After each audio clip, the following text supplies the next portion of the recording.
नमस्ते बच्चों, मैं हूँ आपकी हिंदी विषय की हमसफर सुनीता। सबसे पहले हमने नया रास्ता उपन्यास के 5 अध्याय पढ़े और समझे थे। आशा करती हूँ आपको यह वीडियो ज़रूर पसंद आए होंगे।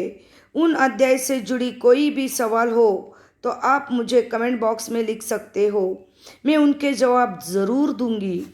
आज हम एकांकी संचय अभ्यास पुस्तिका पढ़ने यानी समझाने और समझने जा रहे हैं। एकांकी संचय का मतलब सबसे पहले हम पढ़ेंगे। एकांकी का मतलब है वह नाटक जिसमें केवल एक ही अंक होता है।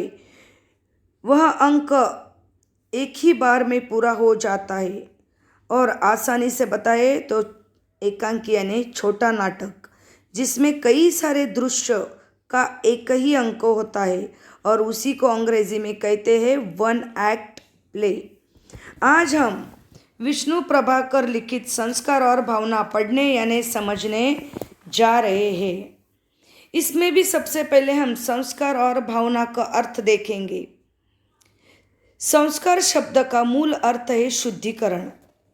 संस्कार यानी धार्मिक कृत्य जो किसी व्यक्ति को अपने समुदाय का पूर्ण रूप से योग्य सदस्य बनाने के उद्देश्य से किया जाता है। उस समय शरीर, मन और मस्तिष्क को पवित्र करके वह कार्य किया जाता है। अब हम भावना का अर्थ देखेंगे। भावना का मतलब है अनुभव और स्मृति से मन में उत्पन्न होने वाला कई भाव। स्मृति यानी यादें। ये तो हुआ संस्कार और भावना का अर्थ। अब हम एकांकीकार का परिचय लेंगे। श्री विष्णु प्रभाकर का जन्म उत्तर प्रदेश में 21 जून सन 1912 में हुआ। अपना प्रारंभिक शिक्षा प्राप्त करके स्नातक की परीक्षा उत्तीर्ण की। प्रारंभिक यानी शुरुआती शिक्षा प्राप्त करने के बाद उन्होंने स्नातक की परीक्षा उत्तीर्ण की। स्नातक यानी विश्वविद्यालय से बीए, बीकॉम उत्तीर्ण होना, जिसे हम अंग्रेजी में पोस्ट ग्रेजुएट कहते हैं। कुछ समय तक उन्होंने पंजाब सरकार के कृषि विभाग में कार्य किया, पर बाद में ये नौकरी छोड़कर लेखन कार्य में संलग्न जुड़ गए। उन्हें लिखना बहुत अच्छा लगता था। श्री विष्णु प्रभाकर बहुमुखी प्रतिभा संपन्न साहित्यकार थे। बहुमुखी का मतलब है अनेक विषय में प्रतिभा संपन्न थे। इन्होंने साहित्य की अनेक विधाओं का मतलब है कार्य, साहित्य से जुड़े कई कार्य किए हैं, जैसे कहानी, उपन्यास, नाटक, एकांकी आदि पर अपनी लेखनी चलाई। 11 अप्रैल सन 2009 को इनका देहांत हो गया। प्रभाकर जी की सभी रचनाओं में मानवतावादी दृष्टिकोण मुखरित हुआ है। मुखरित यानी बोलता हुआ दिखाई देता है। इनके एकांकी समस्या प्रधान तथा मानव प्रकृति से ओतप्रोत तथा भावनात्मक गहराई से संबंधित है। बच्चों देखो, यह ओतप्रोत का मतलब है पूर्णतः मिश्रित, क्योंकि प्रभाकर जी जो भी रचनाएं करते थे वह मानव से जुड़ी होती थी। जो हर रोज़ हम समस्याएं देखते हैं, जो हमारे आजू बाजू में जो भी प्रकृति में हो रहा है, उसका मिश्रण करके वह लिखने का प्रयास करते थे। अब हम इस एकांकिका से जुड़े पात्र परिचय पढ़ेंगे। माँ जो है वह संक्रांति काल की एक हिंदू नारी है।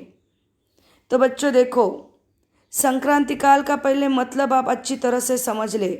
संक्रांति काल का मतलब है एक अवस्था से दूसरी अवस्था में जाना।